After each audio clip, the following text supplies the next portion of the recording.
सबसे ज़रूरी जो है आज हमारे यहाँ पे जो बच्चे हैं वो हमारे से जुड़े हुए।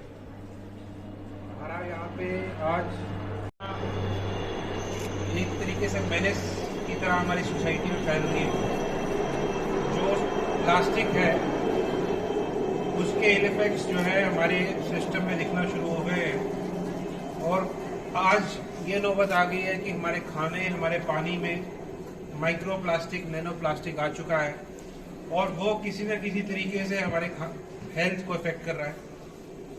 और आप हमारी फ्यूचर जनरेशन है, आप यंग बच्चे हैं, यहाँ 8वीं से लेकर 12वीं तक बच्चे हैं। आपने अभी बहुत सारी जिंदगी जीनी है और बहुत सारे चैलेंजेस को फेस करना है, बहुत सारी खुशियां जीनी है, लेकिन उस सब के अंदर जो है एक रोड़ा जो बन के आ सकता है, वो एक पोटेंशियल जो प्रॉब्लम आ सकती है वो है प्लास्टिक वेस्ट की है। क्योंकि जैसे किसी बच्चे ने बड़ी खूबसूरती से बताया कि प्लास्टिक का जो वेस्ट है वो 300 साल तक भी उसी फॉर्म में रहता है, वो डिग्रेड नहीं होता है, वो नॉन बायोडिग्रेडेबल है, यानी कि वो कोई भी जितने हमारे बायोलॉजिकल जितने भी तत्व है वो उसको जज्ब नहीं करा पाते मिट्टी के अंदर, उसको एब्जॉर्ब नहीं करवा पाते हैं। तो इसीलिए ये सिस्टम में एक बार जब प्लास्टिक आ जाती है हमारे इकोसिस्टम में, वो किसी न किसी रूप से हमारी फूड चेन में, जो हवा के माध्यम से या सॉइल में, वो घुस के उसको कॉन्स्टेंटली पॉल्यूट करती रहती है। तो ये सबसे पहले ये ज़रूरी है कि हम अपनी प्लास्टिक की जो ज़रूरत है, जो हमारी डेली रिक्वायरमेंट ऑफ प्लास्टिक है, उसको हम मिनिमाइज करें, उसको कैसे स्तर पर ले आए जो एक सस्टेनेबल स्तर हो। दूसरा,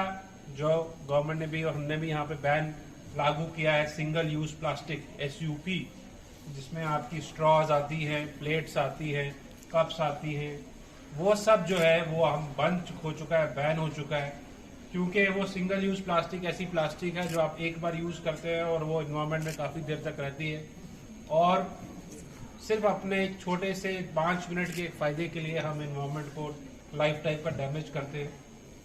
इसीलिए हमने इसको बैन किया है। पहला मैंने रिक्वायरमेंट बोला कि हमें अपने यूज को मिनिमाइज करना है, दूसरा SUP बैंड है, और तीसरा जो हमारा मकसद है, इन बच्चों की जैसे मेहनत है, इसी तरीके से प्लास्टिक को जो ऑलरेडी सिस्टम में आ चुकी है उसको किसी तरीके से रीपर्पज करना है। जैसे किसी बच्चों ने कितने खूबसूरत तरीके से, आप देखेंगे, आपको ही मौका लगेगा इनके काम को देखने का। बच्चों ने एक फ्लावर वास बनाए हैं, इन्होंने यूटेंसिल्स बनाए हैं, एक बच्चे ने बहुत खूबसूरत JCB मशीन बनाई है, किसी ने कार्डबोर्ड को रिसाइकल करके एक खूबसूरत सा एक हेलीकॉप्टर बनाया है, किसी ने मोटरसाइकिल बनाई है। तो कॉन्सेप्ट यही है कि हमारा जो एग्जिस्टिंग प्लास्टिक जो ऑलरेडी एग्जिस्ट कर रहा है सिस्टम में, उसको किस तरीके से हम रीपर्पज करें, रीयूज करें, रिसाइकल करें, ताकि जो 3 Rs की हमारी फिलॉसफी है उससे हम अपने सिस्टम को, हमारे इकोसिस्टम को, हमारे इन्वायरमेंट को बचा सके। तो हमारा यही मैसेज देने का मकसद था आज हमने इस फाउंडेशन के साथ जुड़े।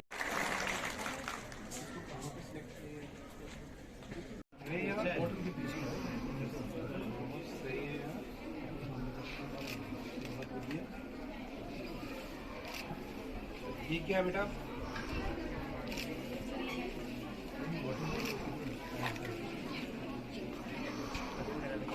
तो सबसे पहले मैं आपको बताऊंगा कि जब मैम आए हमारे स्कूल में तो इन्होंने बताया कि मतलब ऐसे ऐसे मतलब बनाना, तो मैंने शुरू में अभी मैं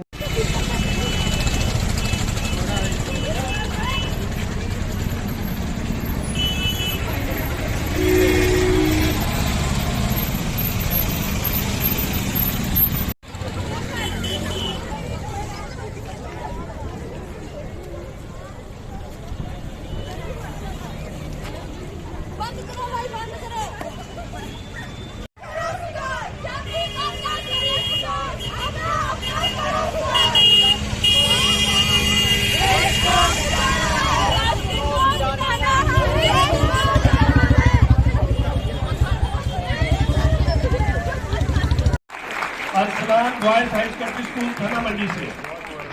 अच्छे वेस्ट मटेरियल से बॉटल्स वगैरह बनाएंगे वेस्ट मटेरियल। हमें प्लास्टिक को बेच देना चाहिए, और या तो मतलब कोई भी आए तो